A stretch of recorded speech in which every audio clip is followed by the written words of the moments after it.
Go, go, go, go, go, go, go, go. Knudsen, What's going on, Tursky? we got ourselves a very exciting special guest on the show today. And I was thinking about this. If there was an all-time golf equipment Mount Rushmore, I think this guest would be on it. We got Larry Bobka on the show right now. Larry, would you be on the all-time Mount Rushmore? I don't mean to put you on the spot right away. But wow, that is, I have never really had that thought before. But, years ago on a podcast, you guys called me one of the godfathers of modern golf equipment. Yep. So that caused a little friction at home, but I still had to take the garbage out because of it. So I appreciate that. I've had the distinct opportunity of being in the right place at the right time in probably the most interesting time of golf equipment, from the early 80s to the 2000s now, where we went from persimmon woods to titanium drivers. We went from wound golf balls to solid golf balls, when we went from blade irons to hollow back irons and everything in between. It's really been, it's kind of been the era of innovation, and just, it's kind of like Trevino said the other day, he was just born too early for live golf. You would have made a hell of a lot more money. And it's like, I just kind of look and go, hey, what other time in golf would you really want to be around it? I mean, it's, big changes. You had a little hand in innovation yourself. Can you take us back to the early 80s? Like, what were you kind of working on at that time? Oh my gosh. So, I was a club pro, got hired by Wilson to be the liaison between the tour and R&D department, because the engineers couldn't talk to the tour players and the tour players couldn't talk to the engineers. So they had find somebody who could be the go-between. And then it kind of turned into, well, hell, if I'm already, talking to them about it, why don't I just do some of the design work and, let the engineers kind of figure out the center of gravities and all that stuff. But I started doing shapes, and back then it was woods. That was my first job was to do a new set of staff persimmon woods that we ended up having manufactured by Louisville Golf. And I had the good fortune that Joe Phillips, who I work for, brought in Tony Penna. Ooh. Tony Penna helped me design them. For most people listening to this, they're like, who the heck was Tony Penna? Well, Tony Penna designed all the great Tommy Armour woods, from the late 40s through the 60s for McGregor. I mean, arguably, probably one of the best designer players ever.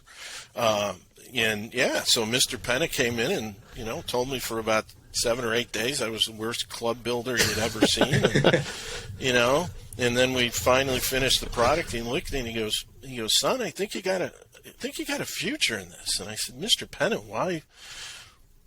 For the last 7 or 8 days, you told me I was bad. He goes, well, if I told you were good on the first day, would you have paid attention to me? And I'm like, no, you're probably right. Wow. Yeah. So Tony Penna told me I was bad, then he told me I was good. So I was very fortunate. So where did you go from there? What were some of your biggest, best designs that you were most proud of? Oh, well, I would say, in the Wilson world, I did the Ultra Irons, which then turned into the Staff Ultras that John Daly won the British Open with. A lot of guys played. Probably, without a doubt, at Wilson had to be the Wilson Whale. Oversized wood that Payne Stewart won 2 major championships with. Not too many people can go, hey, I designed a golf club that won 2 major championships. And I mean, when I first when we first decided to do it, it was like, well, Metalwoods, TaylorMade was coming on, Metalwoods were coming on, and it's like, hey, let's make a perimeter weighted wood, and we couldn't do it on persimmon because the block, it was just too big and the blocks were too heavy. So I did it, it was laminated maple and did it, and when we first signed Payne, and then he looked at the driver and he kind of laughed at me. He's like, "You're kidding, right?" Tell me you're kidding, because he's playing a Cleveland Classic, RC85 or whatever, very traditional driver. He's like, "I'm Payne, just please, it's my job. I got a family, I got a young baby. Just please take a few of these." Wow. Well, this is at the Western Open, and then he shows up for the PGA in '89 at Kemper Lakes, and so I go look at the bag, and the only driver there is the Whale. And I'm like, is he hitting his other? No, he's not hitting it. I'm like, where's your Cleveland? He's like, I didn't bring it. I'm like, wow. Oh, you didn't bring it? Seriously?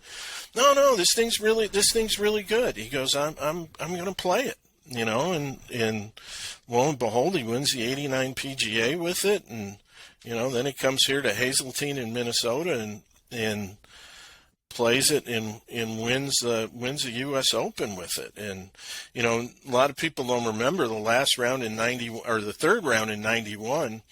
It was so windy, he had to hit driver, hit the driver off the deck on the second shot, knocked it on the fringe, two-putted to stay tied for the lead. And, so, I watch a bunch of those old things, and I'm kind of like, that was pretty cool, something I actually did something.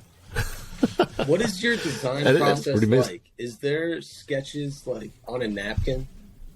Early sketches of the Whale? What were you using? Oh, the Whale was back then?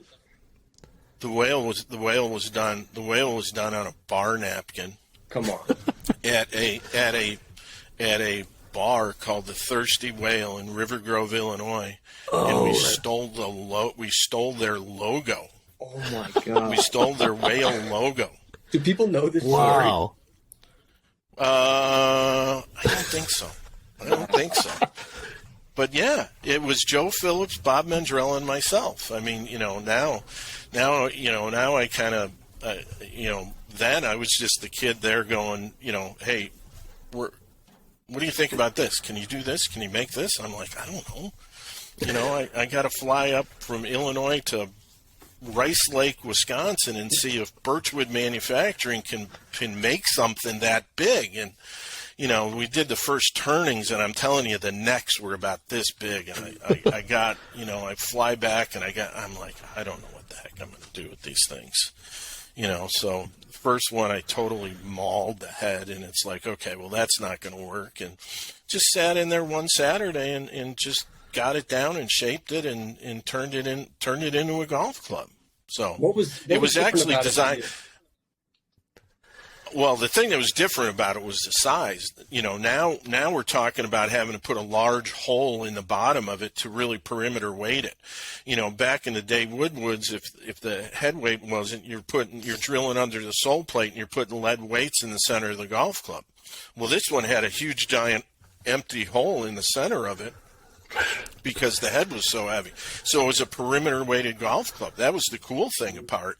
And then, I went over to a place called Cell Parts that did ferrules and inserts and everything. And the guy that ran it, I'm like, I gotta find an insert for this thing. And he pulls out this dusty box from underneath. It looks like it's been there for 100 years.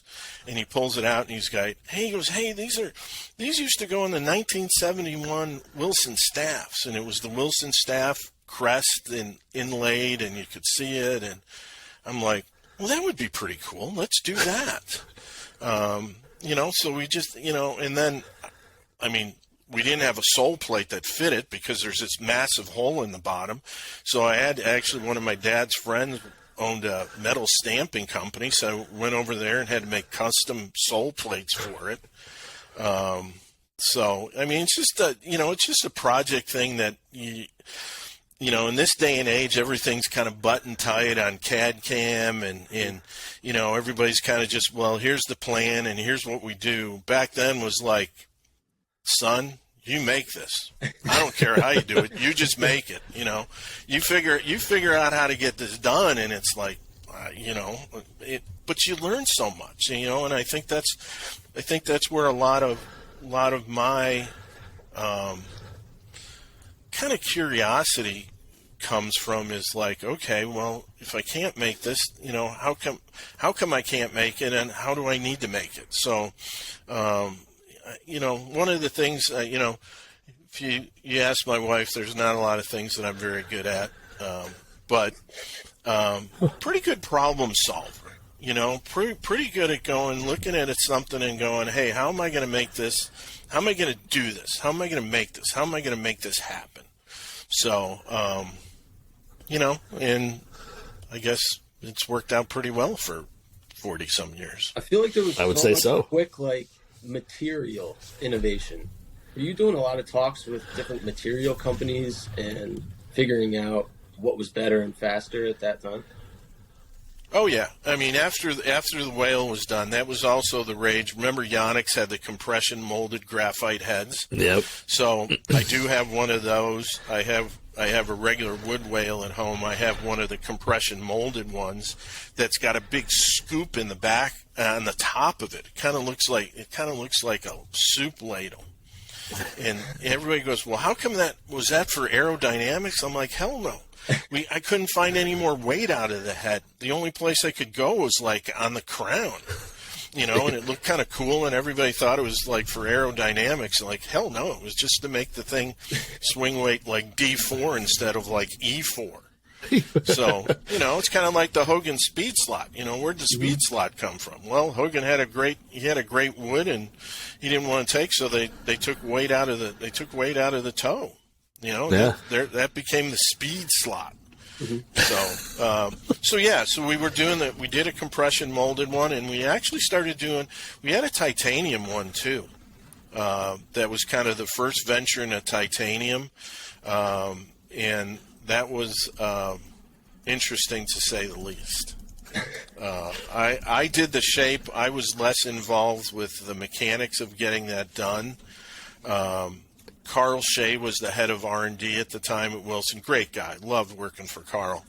And he just, he found a place. I think it's somewhere in Michigan. I can't remember, but there was a foundry that was doing titanium somewhere in Michigan. And, so, yeah, that was the early. So that's what's, late 80s. Late 80s that we were starting to do titanium. At what point did you go over to Titleist? At what point? Well, you skipped the whole company at UST. Okay. So 1991, Larry Bobka, who was at the time the VP of Sales and Marketing for True Temper, was starting UST with the Japanese, and he was originally going to hire a guy by the name of Bob Bush. I don't know if you've ever heard Bob Bush's name. Bob Bush did most of the great shaft designs for True Temper for years. Helped develop Iron Byron, great guy. Okay. Well, he wanted Bob to come work for him at UST, and he said, no, I'm a little bit old, and, I've got my pension, and I'm going to stay here at True Temper. But if you're looking for somebody who's good and young, why don't you go to Wilson and hire me? Which I thought was a very nice compliment. So I was employee number 5 at UST. Wow. And we sat around there and figured, okay, we got a shaft company now. How the heck are we going to sell shafts anyway? There's 100 other companies, and how are we going to do this? And, but I'm telling you, to me, it was the greatest experience of my career. I thank Larry every day for hiring me, because there's no business school that teaches you how to start a business in a very competitive market and make it successful. And one of the things that I still love to this day is they're still out there. They're still doing well. And, I had a little piece in starting that and making that happen. So. Did you like designing shafts compared to clubs? I didn't really have to do that much designing of shafts, because I would just more get the specs what the manufacturers wanted, and there was there was a great guy over in Japan that, had been making fishing poles and graphite shafts for years. And I just told him I need this, and this. And, about 3 weeks later from Japan, here you go. I got some shafts. So, to me, it was kind of more technical sales, but then I was also on tour a lot trying to get the shafts in play. Mm-hmm. So, that was, and then we signed John Daly because his Fire Stix that he won the British Open with were UST shafts, UST tour weight shafts. So that was fun. So it was kind of nice because at the end of my career at Wilson, we had signed John Daly, and then it kind of was an easy transition to kind of get John to play the UST shafts for us. Nutson's the shaft guru. I know he has some shaft questions. Yeah. No, I mean, it had to be a weird time because, back then, graphite was still kind of considered inferior. There weren't a ton of guys playing it. Everybody still kind of went to the old trusty steel. So, like you said, trying to get on tour to get guys to switch over and all that, it had to be a pretty interesting conversation when these guys have been playing steel their whole career. And then all of a sudden you're going, well, wait a minute, how about you try something new? Like, it had to be a really interesting conversation to have with some of those guys. Yeah, and I was really fortunate because in living in the Dallas area, one of my best friends, and I miss him every day, was Dick Harmon, who died 16 years ago, way too early, and he helped me get a great relationship with Lanny Watkins, with that, a great relationship with David Graham. And some other players that I knew from the Wilson days. So, I had a little bit of head start. And, we would do shaft designs all the time. I would take them over to Preston Trail, have those guys hit them, try them out, see what they thought. Two great ball strikers, two major champions, who were not afraid to give me their opinion, whether it was good or bad, which is always really good, rather than somebody saying, "Oh, you made a great shaft," and then you walk away going, "Oh, that was a piece of junk." So I was very fortunate from that standpoint, and it was a lot of fun. It was really interesting, and the other side of that too was because of when you work at Wilson, all you do is the Wilson way. Well, then, when you're a shaft supplier, now you get a chance to go to Ping, you get a chance to go to Callaway, you get a chance to go to, all the other manufacturers, and you start seeing the way other companies do things, how they manufacture, what's their thoughts, what their ideas are. So it really kind of made it very interesting for me to do that. So, yeah. Were you unfortunately involved in the now dreaded RC8 shafts that everybody makes fun of in the forums now, Golf WRX? Oh, we tried to make a bunch of those, and the big thing was the tip durability on it. That was just an absolute nightmare trying to get the tip durability, and we did some shafts for Callaway, and that thing didn't have a neck on it, and nope. you'd get some shafts back, and there was dimples on the shafts. Yeah, where people hit it off the shaft, and yep. You're like, I got nothing for you on that one. That's just there is nothing that's going to hold up to that. I'm sorry. So yeah, I did. I was a demo day guy for Callaway for like 8 years. Yep. Years ago, and I had seen that happen more than one time. And it's just the person walks over and hands it to you, and the head's just dangling by a thread, and they're just like, "Sorry, yeah, like, sorry, we'll ship you another one." Okay, and it was like one of our demos, like, "All right, whatever." And you got at least one a year every time. Oh yeah, so. That was interesting. But then too, we did at that time the G Loomis iron shafts were out. Yeah. That was kind of the hot commodity back then.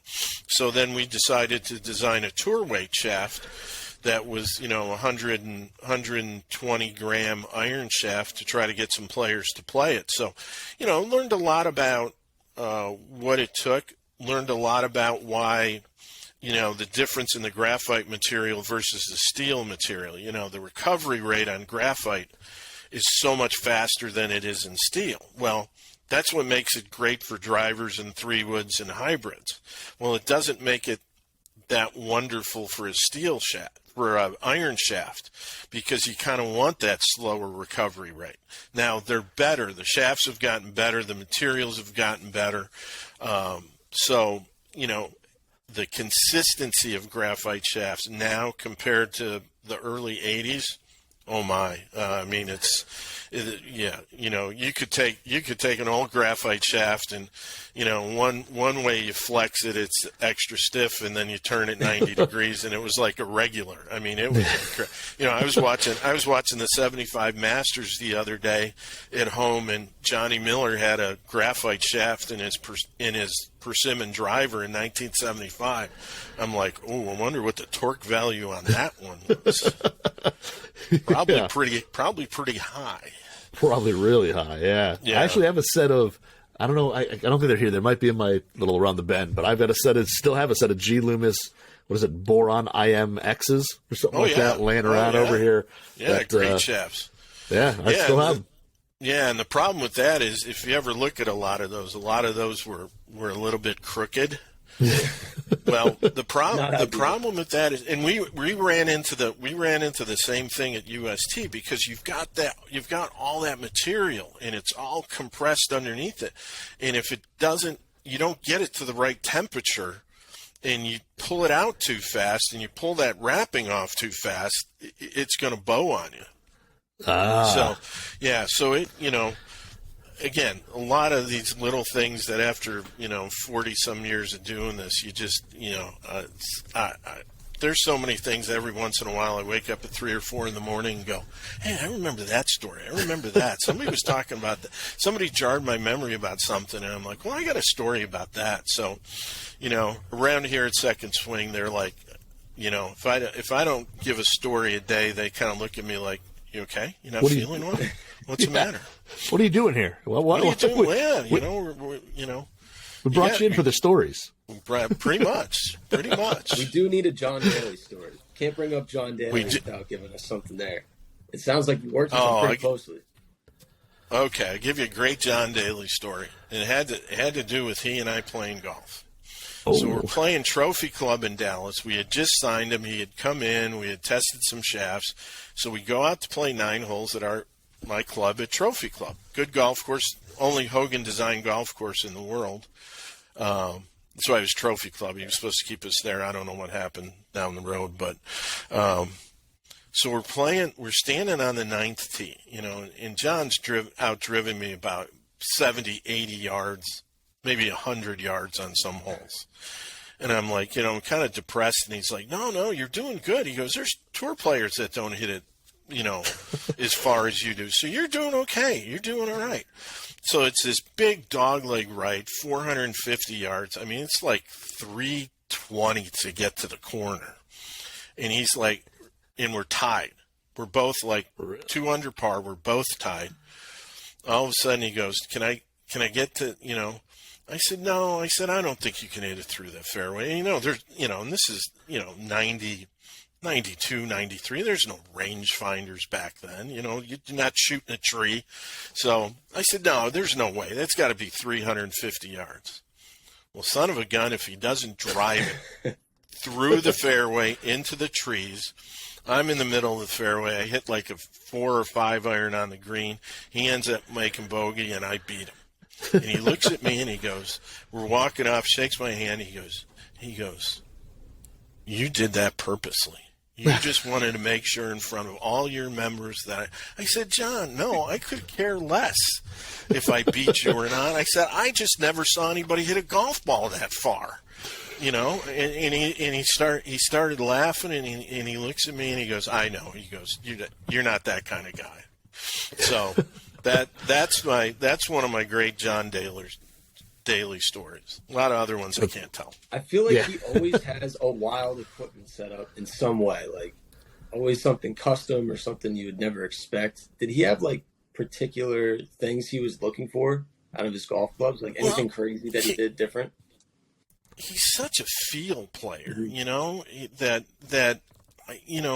when you kind of look at the setup and you kind of look at the lofts and the lies and you kind of look at his set, and it's like, it's really just about ball flight to him. You know, I mean, it's like back in the day. You know, the guys at here to laugh on occasion. I tell stories about, you know, back in '84, you're on tour and there was barely a tour truck out there, and you'd go next to a curb and somebody needed to flatten the lie or make it more upright, and you'd bang it against a curb and you know, throw a towel down, bang it against the curb, make sure it didn't dent the club, and take it back to him. They're like, oh, that's perfect. So, you know, he's kind of out of that mold. That you know, hey, I'm just going to hit the shots that I need to hit. He doesn't hit, if you watch him, especially in irons, he doesn't hit a lot of full shots with his irons. There's a lot of three-quarters. There's a lot of cutoffs. So he's just worrying about carrying the distance and hitting it where it's going to go. You know, a few years back after I left Titleist, I was at Golf, and, you know, he's playing the Champions Tour, and I'm building him a putter, and he's like, can you make this flatter? I don't know. I made it like 3 to 4 degrees flat. And he's like, no, it's not flat enough. I'm like, what do you want me to do? Go like 10 degrees flat? And he's like, can you? And I'm like, I don't know. We might not have a neck left. He goes, well, you got other ones. Just bend it. So he putts that week with a putter that's 10 degrees flat. 10 degrees. Flat. 10 degrees flat. But he's like, hey, I haven't felt good with my stroke, and the more upright and the closer I get to it, the worse I felt. And, you know, but who am I to say? I mean, here's a guy that's won, you know, major championships, has won tournaments. You know, one of the things I learned really early on in my career, Joe Phillips, another, again, quick story, but, you know, 1984, we're at the Western Open, and we get out of Joe Phillips' Cadillac at Butler National, and he's like, I take 2 steps after closing the door, and he goes, Larry, he goes, do you have an ego? I said, well, yeah, everybody's got a little bit of an ego. He said, well, hey, do me a favor. You go take your ego, open the car door, throw it on the seat, because what you think doesn't matter. This is all about them, because we're going to work with tour players, and it's whatever they want and whatever you need to do. So I have used that for, you know, pretty close to 40 years of thinking that, you know, when it comes to whether it's a PGA Tour player, you know, a D1 college player, a player coming to second swing to get fit for clubs. I mean, it's all about them. It really doesn't matter to me what somebody leaves with. Now, I'll have an opinion. I'm not going to give somebody a bad golf club, and if they want to fit into something that really doesn't fit for them, I'm going to give them the options. But again, you know, it's about them being confident in what they do, you know, and I've always looked at it as trying to instill confidence into players, you know, and I don't care if you're, again, a PGA Tour player or a 30 handicapper. I want somebody to walk away with me feeling better about their game, feeling better that they're going to do better. And if I can do that, I've done my job. No. So before we get into what your job is now and, you know, what you got going on today and the latest updates, we have to touch on Tiger Woods. Like, you know, we just have to. So who's that? What guy? What? So what guy? You're at UST. You now go from UST over to Titleist. Yep. Wally Uline made me an offer I couldn't refuse. Okay. So what did he tell you when you came over there, and what were you working on in those early Titleist days, and how did you end up working with Tiger?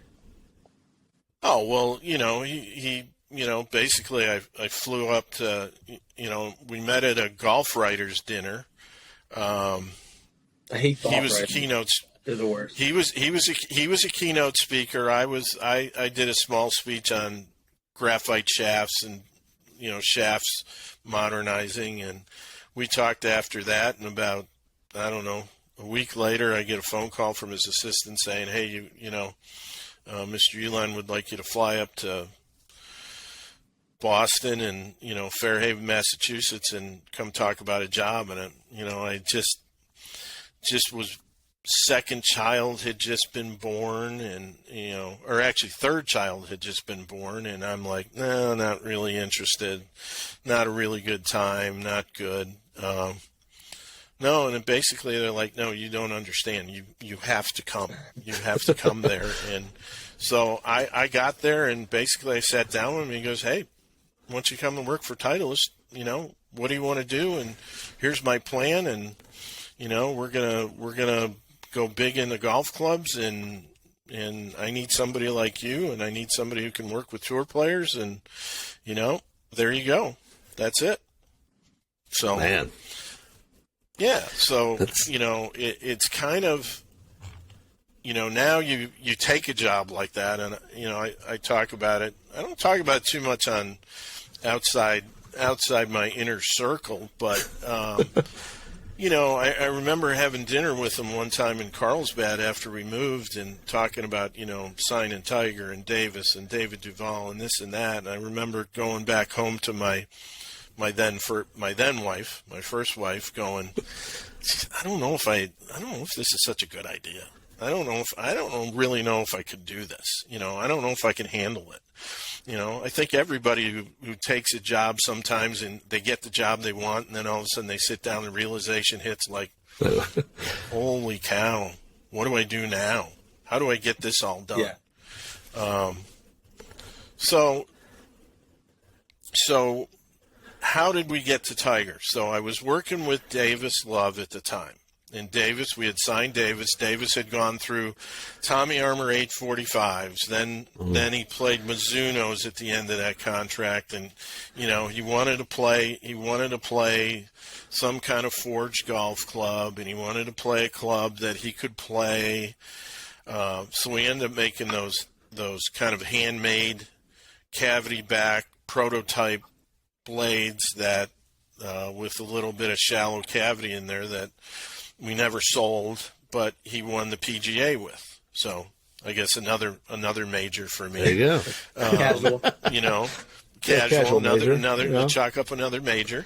And then so he was pretty set, and the R&D team had kind of been working a little bit Titleist, Terry McCabe, and I had all the respect in the world for Terry. Terry was a great designer, did the all tailor-made stuffs, and he and I got along very well. And, he was just struggling a little bit. He was just struggling a little bit with Tiger.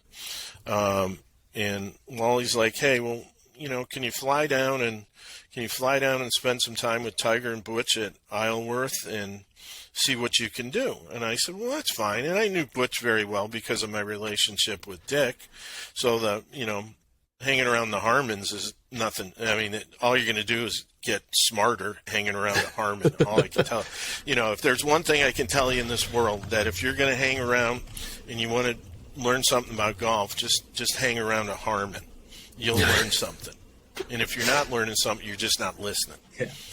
So, so now it was like, okay, well, so I flew down there and sat and had breakfast with Tiger and Butch and watched them hit golf balls for about 2 or 3 hours. And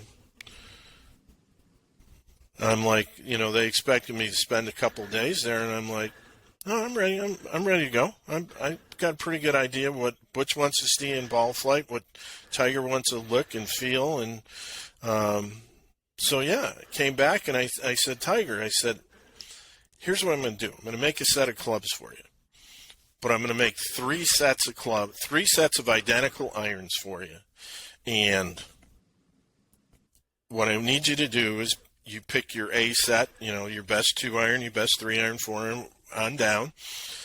The second best set becomes your backup set. And, the third set you probably give to your buddy or whatever. I don't really care what happens to the third set.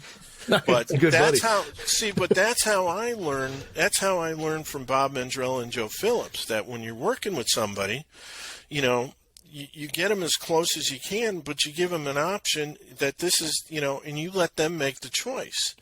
So he was really the final decision guy, trying to tell the best player in the world hey, this is what you should play because I think you should play that, it's kind of a tough conversation, you know. He's the guy holding on to the club. He's the guy that's looking at the club.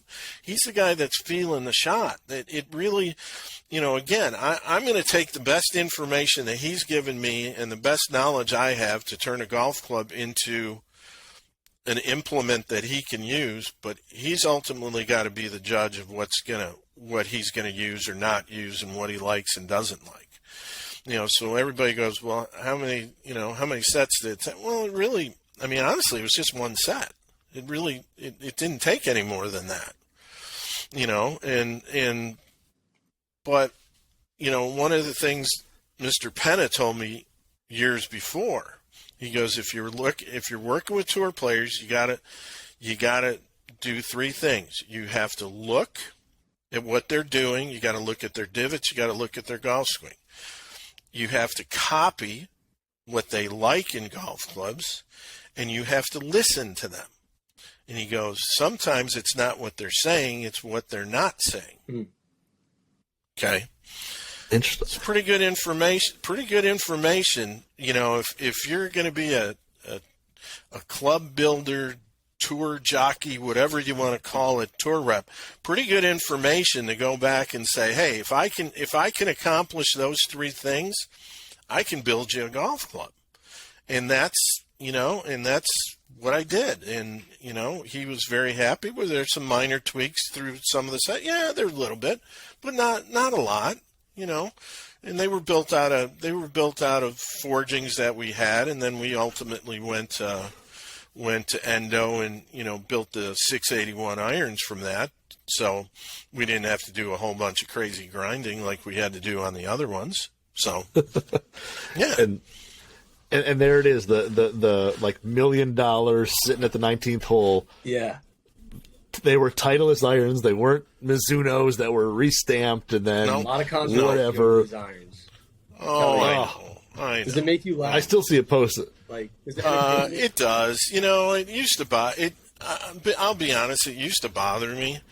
Now I just kind of look at it and just go, whatever. You know. Yeah. No disrespect to anybody, but you weren't there. Yeah. Yeah. I was there. You weren't there, and that's okay. And, you know, hey, it kind of leads to some of the, you know, the secret. You know, there's, you know, hey, we're looking for UFOs. We're looking for irons that were built someplace else. That's fine. Doesn't bother me. So but it was a great project, and I will tell you, watching him hit golf balls was one. And up close hit golf balls has been one of the absolute pleasures of my life. I can tell you a time where he came in one time to the test site in Oceanside, and I'm like, "What do you want to do?" And he said, "No, I'm just here in town. I was up seeing my mom. I'm just going to hang out for a day." I'm like, "What do you?" Well, nothing. I don't really. Let's hit bunker shots. Well, after 6 hours of hitting bunker shots, I'm like walking out of the bunker. He's like, "Where are you going?" I'm going, my hands are starting to bleed. I'm done. You know, you can stay here all you want. I don't do this for a living. I make those things in your hand. I don't hit them. Swing them. Yeah, I don't swing them 6 hours. You know, but he just worked and worked and worked. I mean, you know, he came in one time and he's like, "Hey, I want to show you the 27 different shots I have from 60 yards." 27? I'm like 27. I'm like 27. I can think of 9. He's like, yeah, well, 9 with my 60 and 9 with my 56 and 9 with my pitching wedge from 27 yards. You know, you know, from 60 yards. I mean, there's people that don't have one shot from 60 yards. He's got half a shot. Yeah, he's got 20. He's got 27. Yeah, he worked. I mean, he worked and worked and worked, and I don't. There's really never been a great player that hasn't worked. So, yeah, that's true. You know, with now with my assistant coaching role at the University of Minnesota, I relay these stories to players, and they're like, "Really?" And I'm like, "Yeah, that's what it takes." You know, when I worked with Lucas Glover to get his putting back. I mean, that was 5 to 8 hours a day on the putting green. You know, people might not spend 8 hours in a year on the putting green. Seriously, I don't want to hit more than Yeah. 4 putts on the putting green. You know, Yeah, it's what it takes to make these guys great. You know, Yeah. you'd like to, they've got God-given talent, but they turn it into something special because of how hard they work at it, for sure. Yeah. Every one of them, and I don't care if you're 200th on the money list or 100 on the money list. You're first on the money list. You're working hard. Mm-hmm. You are working very, very hard. so I don't mean to fast forward timelines so drastically, Sure. but I'm getting the feeling that this could probably be a 12-hour podcast with all the Of course, with all the stories that you have. So for the sake of Yeah, time, it can. I definitely want to talk about present day, what you got going on. Okay. Yeah. Because I know you currently work for Second Swing. You also have Yep. a Handmade Stix hat on, which I know there's Yep. something exciting going on right now. Yep. Can you kind of talk about, what you're doing with Handmade Stix and how that relates to Second Swing as well? Sure. It's Second Swing. I've been here a little bit over 3 years now. Fitting clubs and helping Simon and Russ, the CEO and the president, with different projects and, trying to make our fitters a little bit better, trying to make the company a little bit better. I guess after 40 years, you learn a couple things that might help. Yeah. Maybe. So, about a little over a year ago, Simon kind of wanted to start this Handmade Stix, and we didn't know what it was, but it's just kind of a brand in a brand where, we all look at, if as a golf company, whether it's a retail company or manufacturing, you're always looking for the top of the pyramid. You're always trying to influence, the golf WRX guys. You're trying to influence tour players. You're trying to get, because then what they do kind of runs downhill, and then their buddies go, well, hey, where'd you get that from? Why are you playing that? Why are you doing this? And so for us as a brand, it's Second Swing because of retail, and, everybody thinks a lot of us is used clubs. We do more fittings than anybody, and so it was like, well, let's create this brand, and let's bring together Tad Moore and Clay Long and David Frisch from Goodwood. We got Todd Dempsey, who's making persimmon woods, who's playing at Champions Q School right now with 2 persimmon woods in his bag. Wait, what? So he's got 2 persimmon woods. Why? Yeah, he's got two because that's what he makes. That's his product. Fair enough. So he's got 2 persimmon, and the reason he's not playing a persimmon driver is because the PGA Tour wouldn't let him play the persimmon driver because it's not on the conforming list. Oh my God. So because of the PGA rules, he can't play a persimmon driver at the event because it's not on the USGA conforming list. That is How about amazing. that one? How about that That's one? That's amazing. ridiculous. Yeah, we were texting last night, and I'm like, he goes, yeah. I go, he goes, yeah, I would have had 3 in the bag. I go, why don't you have 3 in the bag? He goes, they won't let me play it because it's not on the conforming list. Crazy. That's Crazy. amazing. The rules So of yeah, golf it are is. funny. Rules of golf are funny. So, Simon decided that let's come up with this brand, and we decided to call it Handmade Stix. So we do custom, had guys doing putters, and, Tad Moore's done some hickory sets for us, JP Golf doing JP wedges for us. And, so then, he's like, well, hey, you need to do something. I'm like, I don't do anything. And he's like, no, you need to do something. So then, I did some, I've got some forged wedges. So we sold some forged wedges that I had. And then he's like, we got to do a putter. I'm like, well, I'm not really a putter guy, but I can do a putter. And we've done a putter, and they sold very well, and it's a pretty darn good putter, I think. Better. It's got my name on it. I can't say it's garbage. So, then it was like, well, you can work on some other stuff. What do you think? So I'm like, Well, there's a golf club I always wanted to make, and we had started making it at Wilson and stopped. We had started making it at Titleist and stopped, which is really a cast, soft stainless tour blade type iron. Okay. Ooh. Okay. Same material as the legendary 962Bs that everybody Yeah. thinks has mythical performance value to them. Which was a pretty darn good set of golf clubs. Which is you could do a show about that in its own right.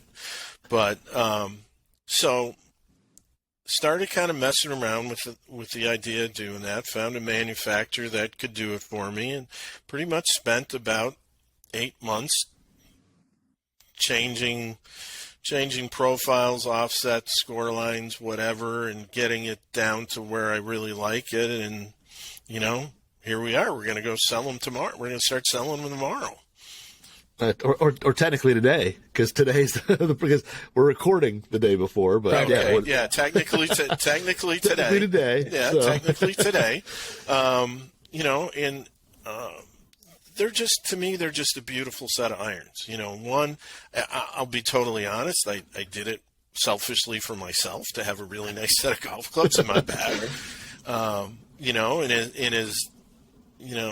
Is Simon saw him and everybody looked at him and it's like, well, hey, let's just Handmade Stix is for limited run golf clubs. Let's just do a limited run. We're going to sell them as completed sets, but we're also going to sell them heads only, because I know there's a lot of people out there, and through my Instagram, it's like, hey, can I get heads only? Can I get this shaft? Can I get that? And for the builders out there that want a great set of heads that they can make a really cool set of clubs they want. And, and I look at golf clubs and we just, basically we're just a club that's kind of made to be played. Is it going to be your full-time set of golf clubs? Maybe not. But is it going to go maybe in your Sunday bag for some rounds? Is it maybe, you pull out the odds or the evens and you play it as a short set? Short sets are hot now. But it's not going to be price prohibitive to do that. I really just want to make a set of irons that people will look at and go, they got some pride of ownership, and it didn't cost them a mortgage payment to buy. I love that. Yeah. What was kind of the fascination with doing like you said, a soft stainless steel cast set? Because I know when people look at, when they see the irons, they look like classic blades. Definitely. And I think all of us are kind of conditioned that a classic blade is typically a forged carbon steel, and it's then plated with, chrome. And why go this route with like a totally different construction? Or totally different compared to what we're used to. I wouldn't say it's abnormal, but basically went back to construction from 20 years ago.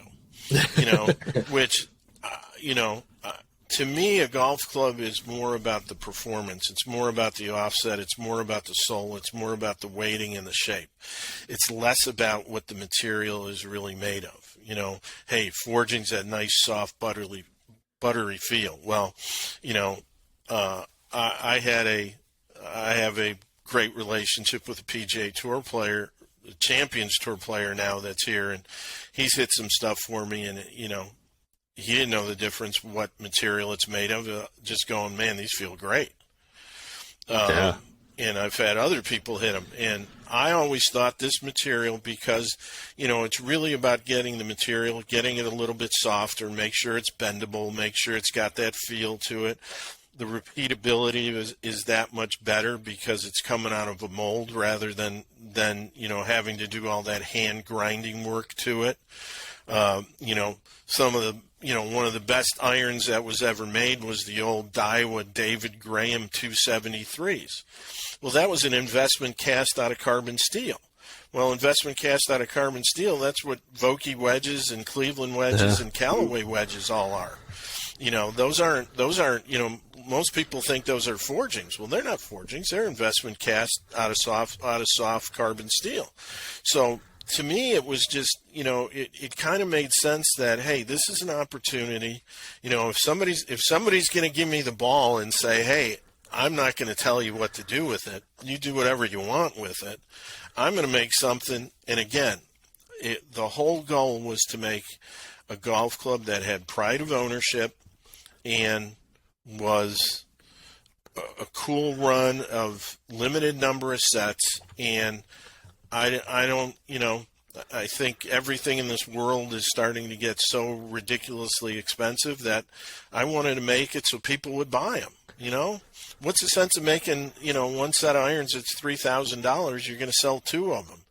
I'd rather have more people be able to try them out and see what it is and just feel like they've got something pretty cool and so I kind of put my head together and that's what I did. Speaking on the profile and just how the irons look from a dress, did you have like a specific iron from your past that you wanted them to look like?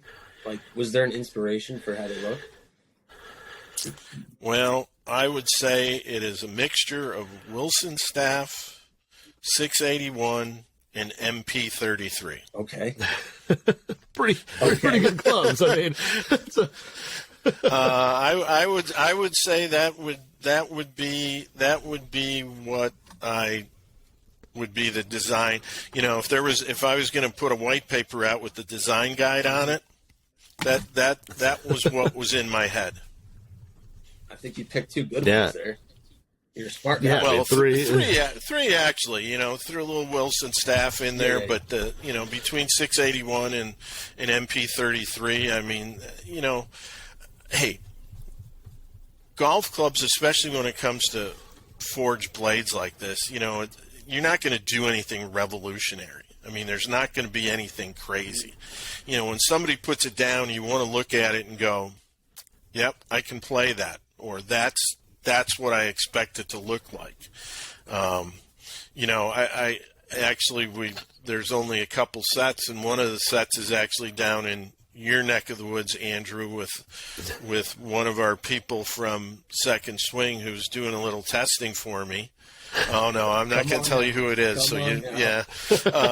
So I mean, he sent me a text the other day, and he's like, I just can't believe how solid these feel. He goes, and I never really, I used to play blades. I used to play MP14s years ago when I was younger, and he goes, these feel great. And that's what I'm looking for. That's the job satisfaction I'm looking for. I had somebody ask me, well, I might not buy these, but when you come out with your hollow back version, and I'm like, no, that ain't happening. I'm like, those are for engineers. These are designed by a club maker.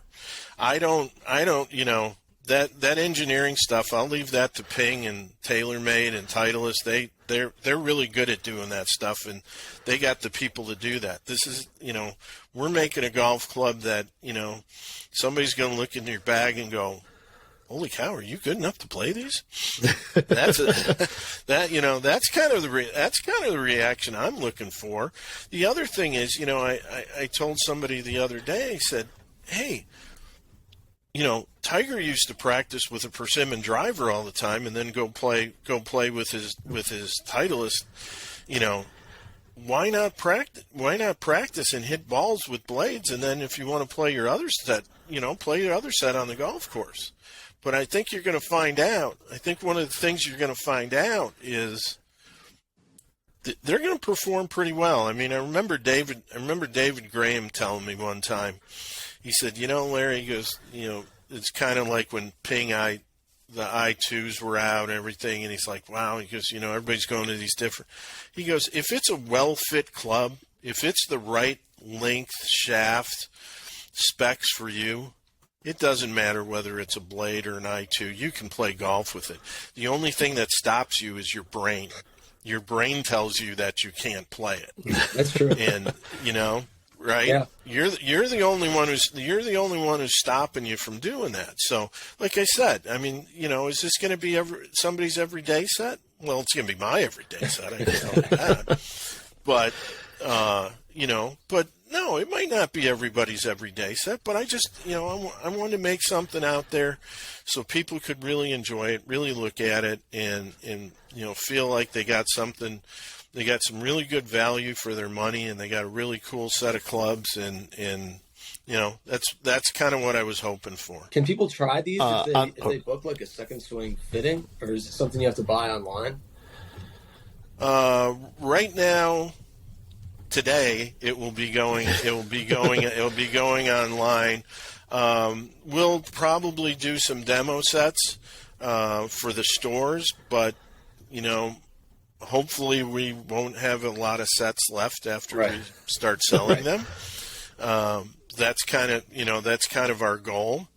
But yeah, it's demos would be nice. Maybe if we have any left, maybe we'll do demos. You're funny. I love that. And with these, like, are they just going to be like kind of one set makeup, like a 3-through pitching wedge or a 4-through wedge? And also, so kind of a two-part question. Like set makeup, are you going to be able to order whatever you'd like, or is it kind of like this is the set and you just kind of get these 7 or 8 clubs? And then also, loft-wise, like, did you go super traditional, like super weak kind of pitching wedge and all that, or are you kind of more modern times with the lofts? There is only one set of lofts, and they're old school. In my world, they're old school. No, it's one makeup 4-through pitching wedge.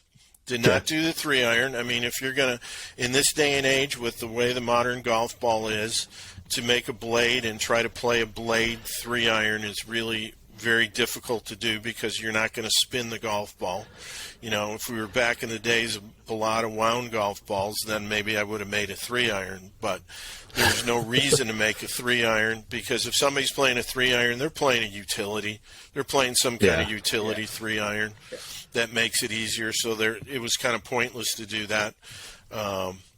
So it's 4-through pitching wedge, and it is traditional lofts. It's a 28-degree 5-iron, and it's a 48-degree pitching wedge. Wow. Now, with that said, at that lofts, there's virtually no offset in them. So if you go a little bit stronger, like I do, I actually play mine at 27 and 47. So a degree stronger than that. It gives it a little bit of offset. Still looks good. I've taken them down to 26 and 46, and they still look very good. So it was kind of my idea to kind of do it that way. But there's so many players now that are so spin deficient because the ball is spin deficient. Mm-hmm. And the ball requires to be launched instead of spun up in the air. There's not any of these shots, that the low risers anymore. That I just wanted to keep it. I wanted to keep them at traditional lofts. Let somebody make the decision where they want to go. Another part of the reason is if somebody, for doing the material, is I left the leading edge just a slight roundness to it that I like for myself. But if somebody wants it straighter, you just put it on the wheel, you buzz it. You're not breaking through chrome. You're not ruining your set. All you're doing is that. If you want to go a little longer and need to take a little weight off the sole and the bottom of it, you can do that. You put it on a 3M Scotch-Brite wheel, and you can put the finish right back on it. So they're very usable for the club junkie, for the custom builder, for the guy who wants to do something a little bit different with them, to buy a set of heads and make a really cool set. So that was the other reason about using that material is, because I get questions all the time. I get people sending me notes all the time. Hey, how do I learn how to grind clubs? How do I learn how to do what you do? I'm like, well, geez, let's see. 40 years ago, you stand in front of a buffing wheel with a Wilson staff head, and you hold on tight so it doesn't hit you in a private part of your body. Hold on tight.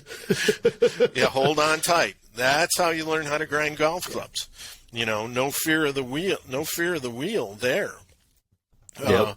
So I think think there's such a resurgence. It's almost like there's this resurgence of club builders now, that guys want to do unique things. They want to do different things. They want to have the ability to make some stuff, and just another avenue to do that. And hey, you can take a set of my heads, and if you want to mess around with them a little bit, you can. And I am a firm believer in that if a golf club doesn't have lead tape on it, it's not good at all.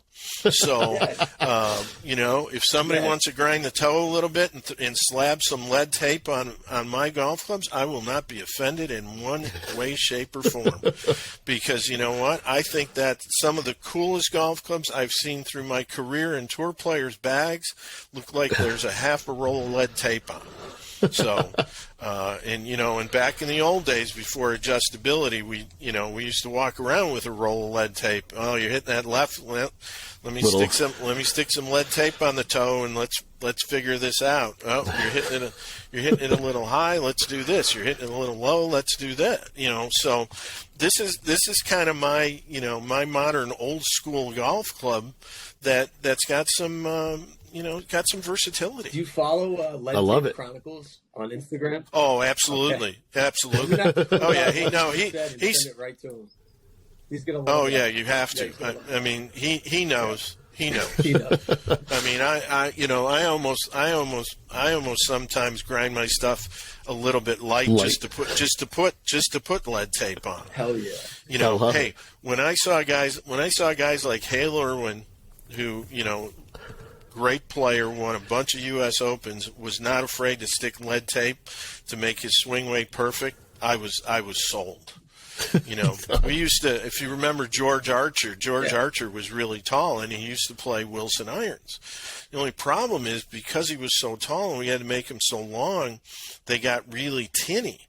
So what he would do was we would grind him actually a little bit light, and he would lead tape him back to make him feel more solid. Wow. Think about that. That's amazing. Yeah, think about that stuff. Man. So I mean so to me, the prettiest golf club to me is the one that you stand up there and you hit it and the ball flight's just absolutely perfect. I don't care what it looks like. It's got to feel right, but if it's not the prettiest thing, I mean, I've got some clubs that, we're second swing. We get some stuff in here, and I'll tell you what, some of the stuff I bring home, my wife looks at me and is like, what are you going to do with that? I go, well, I'm going to play it this weekend. What do you mean you're going to play it this weekend? There's a big mark on the top. I go, no, but it's the perfect shaft and the perfect loft, and I'm gonna I got to give it a whirl. Being one of the things about being good about designing golf clubs is you got to try a bunch of different things. I've never been afraid.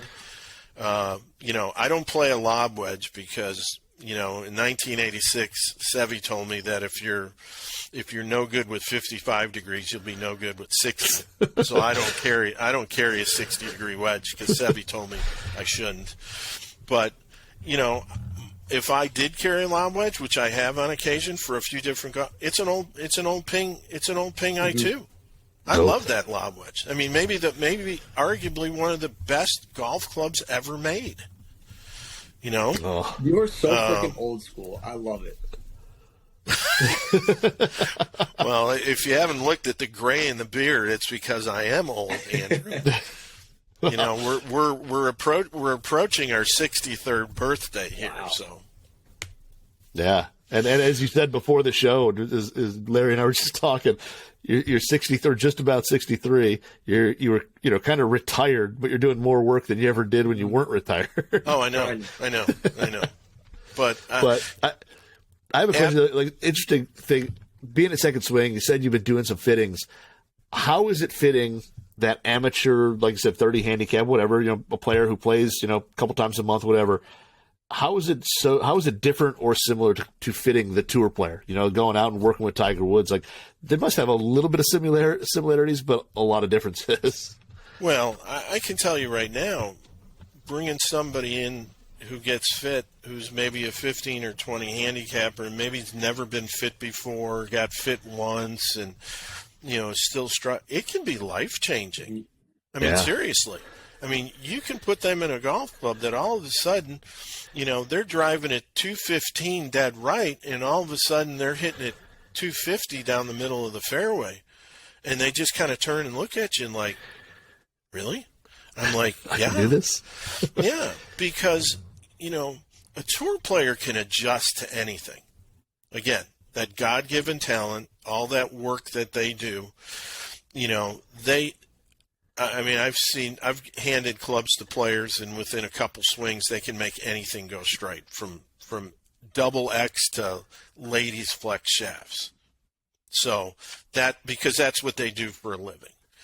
So, but somebody who comes in that's playing once a week or playing twice a month, that really wants to play better and would play more if they hit it a little bit better, you can make such huge differences in their you don't want to say their life, but definitely in their golfing life. You can make a huge difference.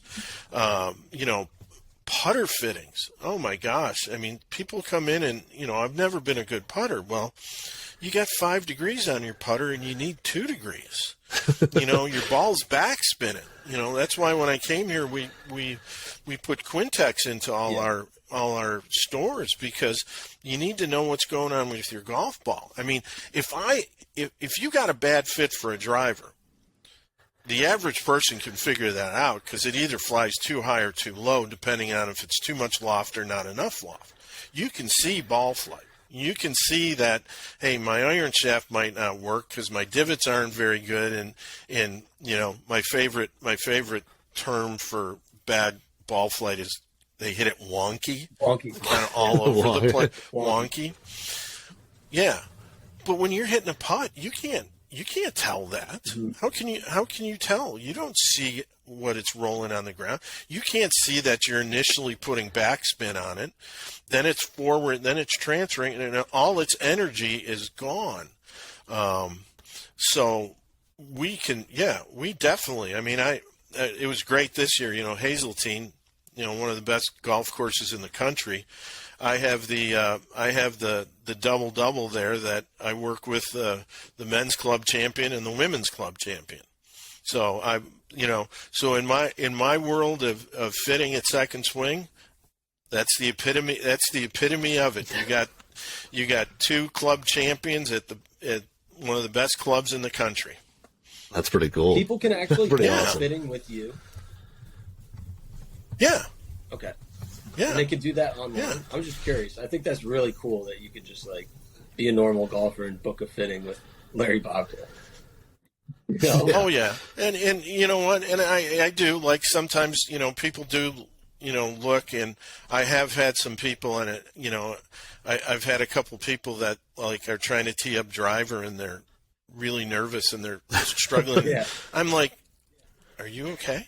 And they're like, well, but you used to work with Tiger Woods. I'm a little nervous. I get it. I'm like, yeah, but I'm working with you. I'm working with you now. It doesn't, this is not bad. There's nothing bad that's going to happen here. This is golf. This is fun. I have, since I was 14 years old, I have made my living, or my job has been in the golf business. I mean, how bad has my life been?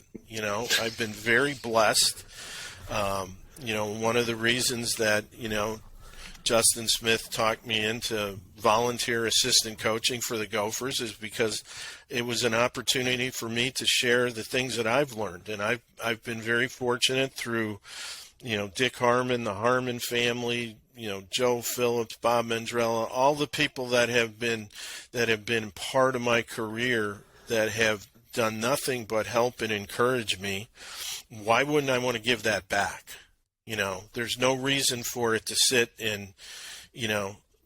there and not be shared. That's a great way to think about it. That's pretty awesome. I don't know how you have time for that, but I think good on you. Well, if you ask Melissa, I don't have time for it, but that's just every day in our world. again, I was working from home on Monday, and I'm watching the 75 Masters highlights. I'm watching, I've got something on there. I mean, I guess, you kind of have to be a student of the game, which is kind of hilarious, because in school I probably was the worst student ever on the planet. My brother graduated third in his class, and I told my mom and dad, hey, if you're looking for my name in course rank, you better start from the bottom up. That will be, you got a better chance of finding me there.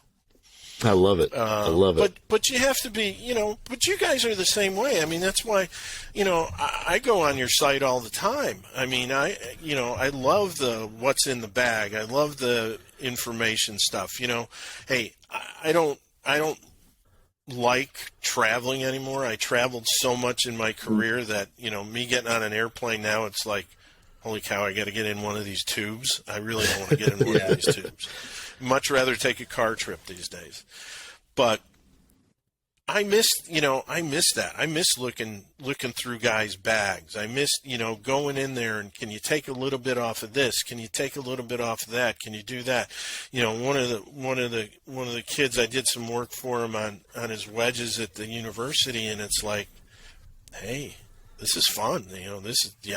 Can I do it for you? Of course I can do it for you. Yeah. That's, I love doing stuff like that. So, I mean, I just think that, I appreciate you guys bringing me on, because I do love the game.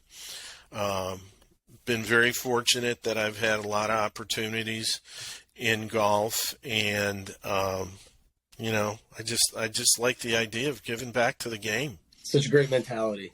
That's pretty cool. I started the show off by mentioning Mount Rushmore.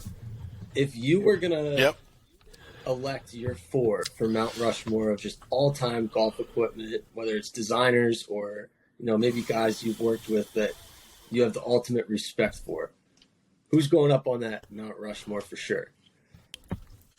I would put the number 1 would be Bob Mandrella, who I worked for 7 years at Wilson, without a doubt, arguably one of the best iron designers ever, and such a great teacher, such a great, he let me early in my career make some of the stupidest mistakes that you could ever on the planet, and then look at me and go, well, how about if you did it this way? But all he was doing was teaching, and that was amazing. So he's got to go up there. I gotta throw my buddy Tad Moore up there. Tad has done so much. Through his Max Fly years, through his Hickories now. It's almost impossible to have it and not. He's the original guy out there with milled putters on tour, and got Seve and Woosnam to use them, and he's definitely a pioneer. Definitely needs to be up there. Boy, it's kind of hard. Hard after. After that. I like to see what you said. No, I mean, thanks. Appreciate that. feels like home. I would say, you got a tier of guys like Clay Long, who was at McGregor and Peerless, who's doing some stuff for us now. You got to put Roger Cleveland up there. Great guy, great shape guy, really good. You got to put Karsten Solheim up there. I mean, how do you not put Karsten up there? I mean, just the things that he did and the things that he thought of, and hey, I'm going to take some forgings and I'm going to mill pockets in them. Back in the early 70s. I mean, where does that come from? Other than just being a genius, and willing to try something, and willing to put yourself out there and try something that might really work for somebody. So, without leaving anybody out, I mean, I would say that's probably it. I respect that list. Pretty good mountain right there. That's a list. Yeah, you know, and pretty good mountain. Yeah, it's a pretty good mountain, and you know, and if you want to throw some workers on there, you know, you got to put a guy like Don White on there too. You know, how do you not have a club Hall of Fame or whatever you want to call it without him being there?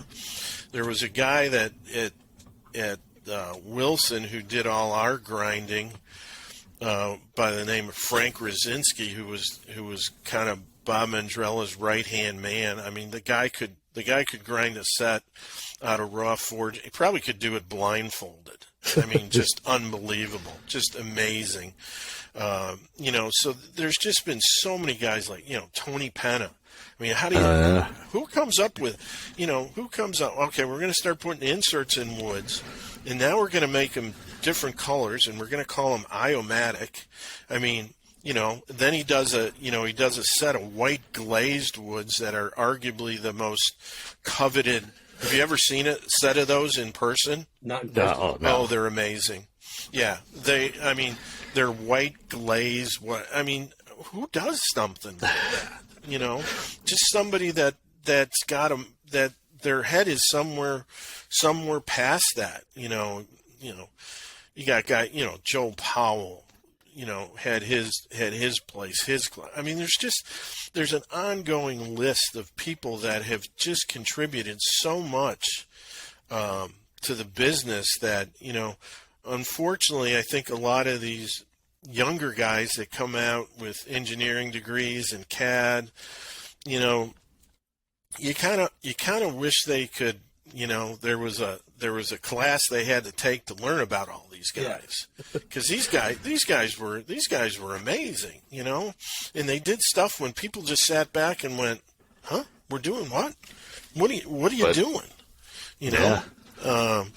So, you know, to me, that's, you know, Terry McCabe, who, you know, did the metalwoods for TaylorMade, and then he did Founders. He worked for Wilson for a while. He worked for Titleist for a while. You know, was really the driving force behind the 975D driver. You know, how do you not put a guy like that up there too? Yep.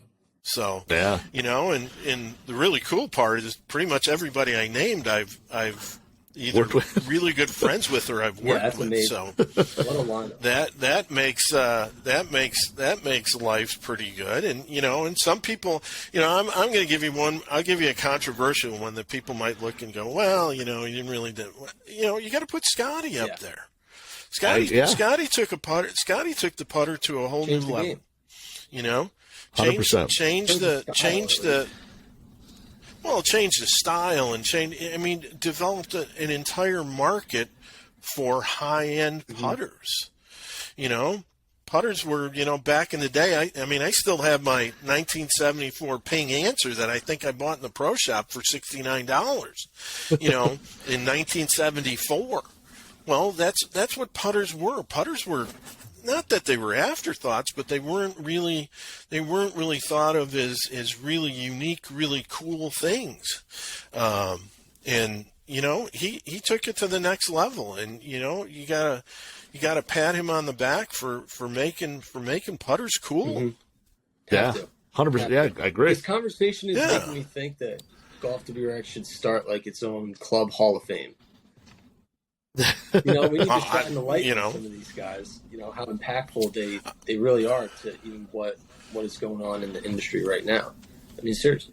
Well, I think you do, and that's, you know, that was part of the reasoning for, you know, for bringing out Handmade Stix within Second Swing was, you know, so some of these guys don't get forgotten. Some of the guys, I mean, like our guy down in Scottsdale, Lamont Man.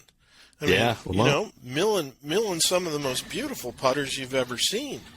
You know, just awesome stuff. I mean, I just think you know, as much as these club junkies want to know about things, I think that would be a cool feature to bring to light some of these guys and some of the products that they worked on and some of the stories. And, you know, I mean, geez, Tad Moore's got some of the best Sevy stories ever, you know, and, you know, spent a lot of time with him and a lot of other guys, and worked on so many different projects, and just an amazing guy. And give him a little bit of bourbon, he'll be like me. He'll talk all day long. Well, maybe we'll be in touch about that idea. We'll have to throw you on like the advisory board or something like that. Well, I won't take Mount Rushmore now, but I'll take an advisory board. Right, fair enough. You can put me on Mount Rushmore long after I'm gone. Fair enough.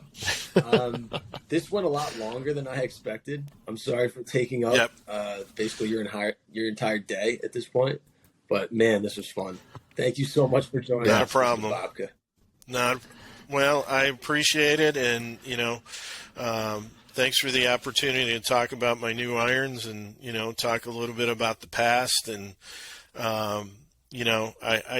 it's such a great business. It's such a it's a game that binds us together, and the more that the more you dig into it, and the more fun you have with it, the more it's like I have people come over, and I got hundreds of persimmon woods downstairs, and first of all, Melissa's like, you better start tagging some of those, because when you're dead, they're going for $2. They're going for $2 a piece. I'm like, oh, don't do that. Please don't do that. But and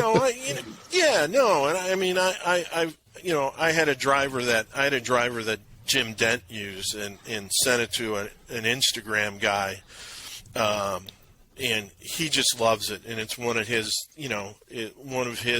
pride and joys that I sent to him, and it's like, hey, I'm at the point where I'm trying to thin the herd a little bit, but then I design irons, and the herd gets a little bigger. But but I just think there's such history in the game that you don't want to lose it. You want people to you want the modern golfer to understand kind of where we've been, where we're going. I think if I'm a designer at one of the modern companies, I'd be spending time understanding, looking and trying to understand when we really didn't have much of anything. How did we make a golf club? How do you sit there with a block of wood or an oversized forging and shape it into something that people look at and go, wow, that's really cool. That's the art part. That's the part that you really look. And I'm going to throw one more guy into that Hall of Fame, because I just thought a block of wood would be Dave Wood from Wood Brothers. Oh yeah, Woodman. Some of the most amazing persimmon golf clubs that anybody's ever seen. Modern classics. Modern classics. I like it. So I would throw Dave in there, because they were absolutely just gorgeous golf clubs. But just to get in the heads of these guys and understand, and because really at the end of the day, you can tell somebody how well it performs. You can look, and I'll give you one quick ending story. So when we were kind of developing some irons at Wilson, the Ping Zing was out with the big high toe weight on the top of it, and because it performed so well, and we were messing around with some irons, and we had some toe weight out there, and we had kind of a funky top line, and I remember Hale Irwin looking at it going, the 5-iron going, if I have to play this, I quit. I'm done.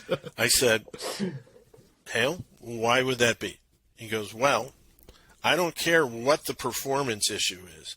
He goes, if I'm standing on the 72nd hole of the United States Open and I need to hit this on the green and 2-putt for a par to win the tournament, I do not want to be looking at this, and I will not use the words he used.